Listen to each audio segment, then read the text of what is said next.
हो जय शुरू। Welcome to my YouTube channel Padhaku boy.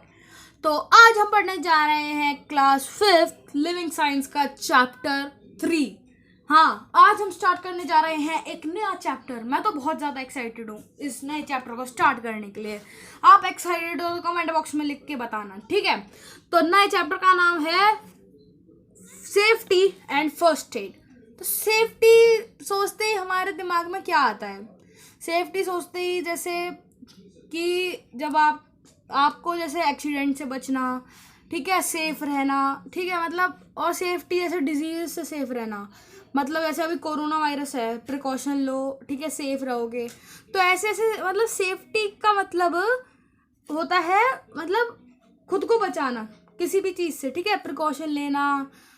और फर्स्ट एड का मतलब क्या होता है? फर्स्ट एड का मतलब हम आगे चैप्टर में देखेंगे, ठीक है।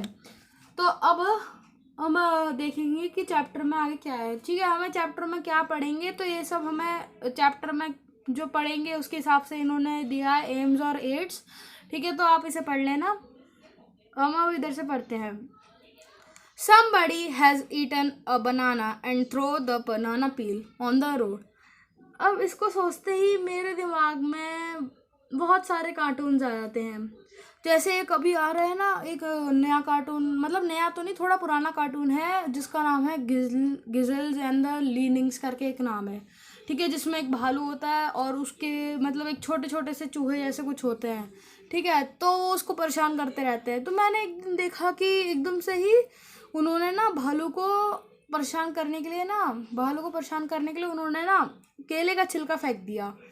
अब जैसे ही भालू उसके ऊपर चलता है वो एकदम से फिसल के गिर जाता है, ठीक है, पर उसके ज़्यादा चोट नहीं आती, ठीक है। पर वो तो कार्टून्स हैं, कार्टून्स में अलग ही बात होती है, ठीक है, कार्टून्स रियल होते नहीं हैं, ठीक है।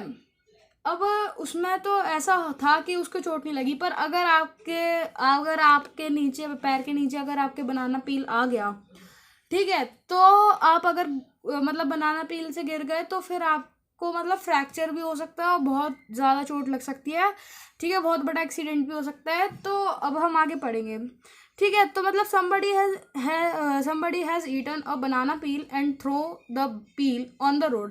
किसी ने ऐसे ही केला खाया और उसका छिलका रोड पे फेंक दिया। Has he done the right thing? क्या उसने उसने ठीक करा क्या? What could happen? इससे क्या हो सकता है? An accident may occur anywhere at any time। अब इससे किसी भी टाइम पे कभी भी कोई भी एक्सीडेंट हो सकता है। Are you ready to give instant aid to the injured if an accident occurs? क्या आप इंस्टेंट एड मतलब जल्द से जल्द उसका थोड़ा सा मतलब उसकी ऐसे बैंडेज लगा सकते हो क्या? मतलब आपके पास ऐसी चीज़ें रहेंगी एकदम ही इंस्टेंटली कि छोटी मोटी चीज़ें जो जैसे किसी का एक्सीडेंट हो गया या फिर कुछ हो गया, तो जो छोटी मोटी चीज़ होती है जिससे थोड़ा सा मतलब उसकी इंजरी में दर्द कम हो जाए, फिर थोड़ा सा ब्लड फ्लो कम हो जाए, बंद हो जाए, ठीक है। तो ऐसी कोई चीज़ है आपके पास, ठीक है, जो एकदम से आप इंस्टेंटली आपके पास हो। First aid. अब फर्स्ट एड क्या होता है? First aid is the first medical help given to injured person before a doctor arrives, ठीक है। तो फर्स्ट एड क्या होता है? फर्स्ट एड एक फर्स्ट मेडिकल हेल्प होती है, सबसे पहली मेडिकल हेल्प होती है जब तक डॉक्टर वहाँ पे पहुँचते नहीं। डॉक्टर के पहुँचने से पहले जो हम उन्हें मेडिकल हेल्प देते हैं तो उसे हम क्या कहते हैं? फर्स्ट एड, ठीक है। The most important thing while giving first aid is to stay calm, ठीक है। तो सबसे इम्पॉर्टेंट चीज़ रहती है फर्स्ट एड देते समय कि हमें शांत रहना चाहिए। शांत मतलब जैसे हमें एकदम से घबराना नहीं चाहिए, हमें शांति से देखना चाहिए और उसको जो भी इंजर्ड पर्सन है जिसके साथ भी एक्सीडेंट हुआ है तो उसे हमें फर्स्ट एड देनी चाहिए। Safety first. Safety on the road is more important than even before because of the rapid increase in the number of vehicles, ठीक है। सेफ्टी ऑन द रोड बहुत ज़्यादा इम्पॉर्टेंट है, जो रैपिड इंक्रीज हो रहा है नंबर ऑफ व्हीकल से, ठीक है। तो मतलब जो नंबर ऑफ व्हीकल इंक्रीज हो रहा है उससे ज़्यादा सेफ्टी ऑन रोड इम्पॉर्टेंट है, ठीक है। Read the following road signs. They are meant for your safety. ठीक है, तो ये नीचे रोड साइंस दिए हैं, चलो हम पढ़ते हैं इन्हें क्या क्या है। नो एंट्री, नो एंट्री का ऐसा साइन होता है, आपने देखा ही होगा, ये बहुत जगह पे लगा होता है। ठीक है, जैसे अभी किसान आंदोलन चला था, अगर कोई किसान आंदोलन में जैसे बाहर गया था तो उसने ज़रूर देखा होगा ये वाला साइन कि नो एंट्री का लगाया रखा था। ठीक है, मैं तो गया था, मैंने देखा था ये नो एंट्री का लगाया था। नो पेडेस्ट्रियंस, ठीक है, बहुत जगह होती हैं जहाँ पे पेडेस्ट्रियंस नहीं जा सकते, तो वहाँ पर नो पेडेस्ट्रियंस का लगता है। नो हॉन्किंग, अब नो हॉन्किंग का भी जैसे हॉस्पिटल्स के आसपास आपने देखा होगा, क्योंकि हॉस्पिटल्स में कुछ ऐसे पेशेंट होते हैं, ठीक है, जो बहुत ऐसे बहुत ज़्यादा सेंसिटिव होते हैं, तो अगर उन्हें डिस्टर्बेंस थोड़ा सा भी हुआ तो कुछ भी हो सकता है और उनकी जान भी जा सकती है। ठीक है, तो नो हॉन्किंग आपने हॉस्पिटल्स के आसपास तो ज़रूर देखा होगा। नो लेफ्ट टर्न और नो राइट टर्न, ठीक है, ये दोनों भी आपने कभी ना कभी देखे होंगे। नो यू टर्न तो बहुत ज़्यादा, मतलब सबसे ज़्यादा नो यू टर्न ही दिखता है। ठीक है, मैंने तो बहुत ज़्यादा देखा है नो यू टर्न। ठीक है, बहुत सारे लोग रॉन्ग साइड से यू टर्न ले लेते हैं। ठीक है, अब उससे बहुत ज़्यादा एक्सीडेंट हो सकते हैं, मतलब जो अगर रॉन्ग साइड से यू टर्न लेगा, ठीक है, तो उससे बहुत एक्सीडेंट हो सकते हैं, इसलिए नो यू टर्न तो ज़रूर आपने देखा ही होगा। और स्पीड ब्रेकर्स का भी आपने देखा ही होगा, क्योंकि स्पीड ब्रेकर्स तो बहुत जगह अब हो ही गए हैं। ठीक है, पहले नहीं थे स्पीड ब्रेकर्स, पर अब धीरे धीरे करके हर जगह पे लग रहे हैं। ठीक है, तो आपने उसको भी देखा ही होगा। अब हम देखते हैं आगे क्या है। Always follow safety rules on the road and home, हमें हमेशा सेफ्टी रूल्स को फॉलो करना चाहिए होम पे और रोड पे। However sometimes accidents occur in spite of being careful, अगर हम केयरफुल नहीं रहेंगे, ठीक है, या फिर मतलब कभी कभार ऐसे एक्सीडेंट भी हो जाएंगे, हो जाते हैं कि अगर आप केयरफुल हो तब भी आपके साथ एक्सीडेंट हो जाता है, कभी कभार होता है। ठीक है, here are ways to deal with some emergency, इधर इन्होंने कुछ ऐसे वेज दिए हैं एमरजेंसी से, एमरजेंसी में जैसे कुछ भी हो तो उससे बचने के लिए। फॉर कट्स एंड स्क्रैचेस, अगर कोई भी कट्स या फिर स्क्रैचेस हैं तो उससे में क्या क्या करना चाहिए। Do not neglect any wound, however minor germs can enter a body through uncovered cuts और वाउंड्स एंड कॉज इन्फेक्शन। ठीक है, तो हमें कभी भी ऐसे नज़रअंदाज नहीं करना चाहिए, कोई भी अगर कट लग गया या फिर वाउंड लग गया आपकी बॉडी पे तो उसे कभी भी नज़रअंदाज नहीं करना चाहिए, क्योंकि कोई भी जर्म कैसे, मतलब कोई भी जर्म आपकी बॉडी के अंदर एंटर हो सकता है उस अनकवर्ड कट से, या और आपके बॉडी में इन्फेक्शन कर सकता है। Wash your hands before giving first add, हमें हमेशा अपने हाथ फर्स्ट एड देने से पहले धोने चाहिए।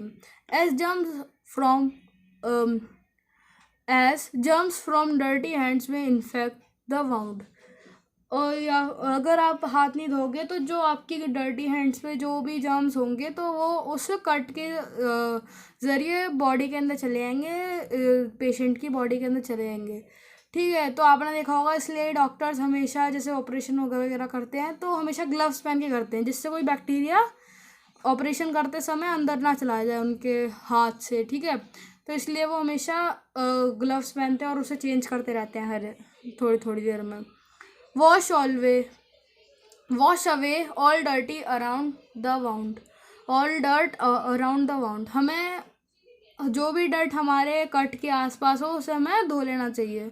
Clean the affected area with cotton wool soaked in antiseptic lotion, अब हमें जो कट होता है तो उससे ना, जैसे जहाँ भी कट होता है तो उससे कॉटन लेना है या फिर वो, मतलब कॉटन लेना है और उसको ना एंटीसेप्टिक लोशन में ऐसे लगा के उसके ऊपर, और उसको ना अपने कट के ऊपर लगा लेना है।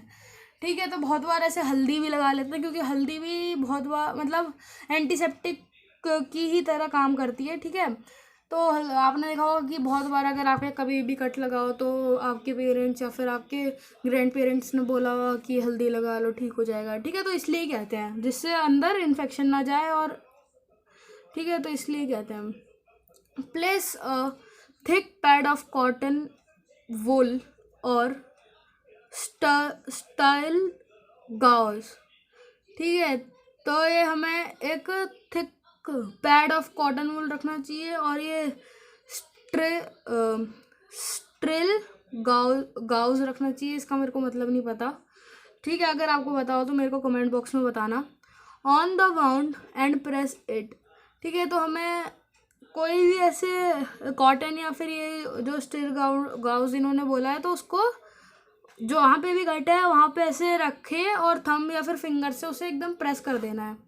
This will stop bleeding in most cases. तो ये ज़्यादा से ज़्यादा केसेस में ये ब्लीडिंग स्टॉप कर देता है। ठीक है, a tourniquet can be used. ठीक है, ये टाउरनिक्विट भी यूज हो सकता है। This is a bandage tightly tied over the wound to stop bleeding. तो ये एक ऐसी बैंडेज होती है जो एकदम ही टाइट हो जाती है और एकदम ही टाइटली बांधते हैं इसे अपने पैर पे, जहाँ मतलब जहाँ पे भी कट लगा होता है, तो ये एकदम ही ब्लड को रोक देती है। Wrap a sterile gauze bandage around the wounded area. ठीक है, तो हमें रैप कर लेना है स्टील गाउज को अपने जहाँ पे भी कट वट लगा है उसके ऊपर। When the skin is cut by a dirty or rusted object, germs may enter and cause a dangerous disease called tetanus। ठीक है, तो अगर आपके कोई भी जैसे कोई भी गंदी जैसे कोई भी रस्ट लगी हुई चीज़ से अगर आपका कट पड़ गया, ठीक है, तो आपको जल्द से जल्द टिटनस का इंजेक्शन लगवाना पड़ता है, जिससे पहले वो जब आपकी बॉडी के अंदर घुस जाए। ठीक है, तो उसे अगर आप नहीं लगाओ तो एक बहुत ही डेंजरस डिजीज़ आपको हो सकती है जिसका नाम होता है टिटनस।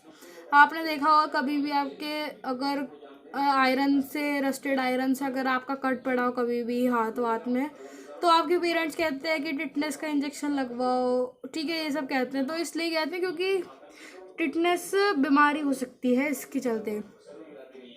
ठीक है, consult a doctor for an anti tetanus injection. किसी भी डॉक्टर के पास जाके एंटी टिटनस इंजेक्शन लगवाओ किसी भी डॉक्टर के पास जाके। For knows bleeds. अब अगर आपके नाक से खून निकल रहा है तो फिर क्या करें? Keep the patient upright in a comfortable position with his head held back. तो हमें किसी भी ऐसे चेयर वेयर पे रख देना और जो भी जिसके भी नाक से खून निकल रहा है तो उसको ऐसे मुंह ऊपर करके बोल देना कि मुंह ऊपर करके रखे।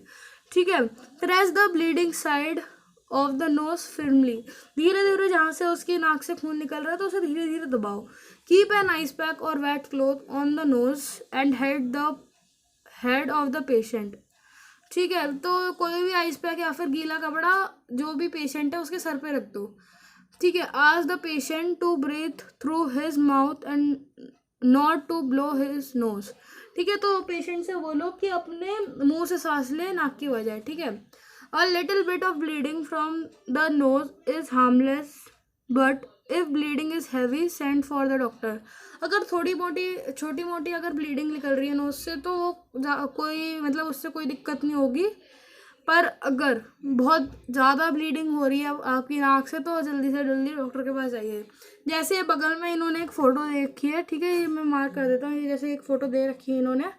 ठीक है, जिसमें ऐसे करके किसी भी चेयर पे ऐसे बैठा के किसी को भी जिसकी ब्लीडिंग निकल रही है और उसको ऐसे करके ऐसे लिटाते हुए ऐसे कर देना उसको चेयर पे उसका सर, जिससे ना ब्लीडिंग नहीं होगी और अंदर के अंदर ही मतलब ऐसे अंदर ब्लीडिंग नहीं होगी फिर। ठीक है, ब्लीडिंग रुक जाएगी। अब for sprains, when the tissue around a joint get torn we call it sprain. अगर कोई भी टिश्यू के आसपास जो मतलब कोई भी टिश्यू के आसपास जॉइंट होता है अगर वो टॉर्न हो जाए तो हम उसे स्प्रेन कहते हैं। Sprain are caused swelling and sometimes discolouration of the skin. तो कभी कभार स्प्रेन्स क्या होते हैं, स्प्रेन्स कभी कभार स्वेलिंग कर देते हैं या डिस्कलरेशन कर देते हैं स्किन का। ठीक है, दे आर वेरी पेनफुल, वो बहुत ज़्यादा मतलब उनमें बहुत ज़्यादा दर्द होता है। Keep on applying ice packs और ice cubes on the injured joint till the swelling subsides. ठीक है, तो तब तक आप आइस पैक्स और आइस क्यूब्स रखते रहो इंजर्ड जॉइंट पे, मतलब जहाँ पर इंजरी हुई है और जहाँ पर स्वेलिंग हो रही है उसके ऊपर। ठीक है, फॉर फ्रैक्चर्स, अब अगर फ्रैक्चर हो गया तो हमें क्या करना चाहिए? अ क्रैक और a break in a bone is called a fracture. अगर आपकी बोन या फिर अगर आप आपकी बोन में अगर क्रैक या फिर ब्रेक आ गया, अगर आपकी हड्डी टूट गई, तो हम उसे क्या कहते हैं, फ्रैक्चर कहते हैं। ठीक है, कीप द पेशेंट काम and comfortable and send for the doctor.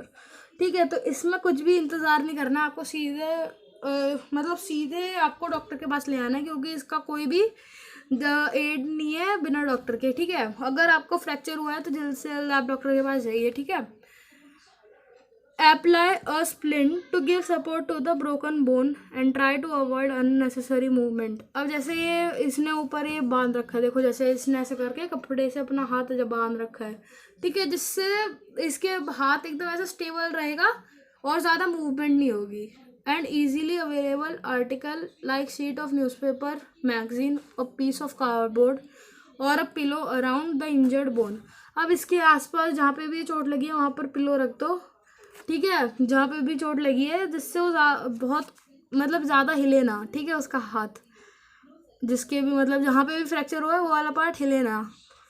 ठीक है, अब the injured bone can also act as a splint. अब टूटी हुई या फिर इंजर्ड बोन स्प्लिंट के भी उसमें एक्ट कर सकती है, स्प्लिंट के में भी। This will prevent movement and help the broken bone to heal. ठीक है, तो ये क्या प्रिवेंट मूवमेंट को रोकेगा और ब्रोकन बोन को सही होने में हेल्प करेगा।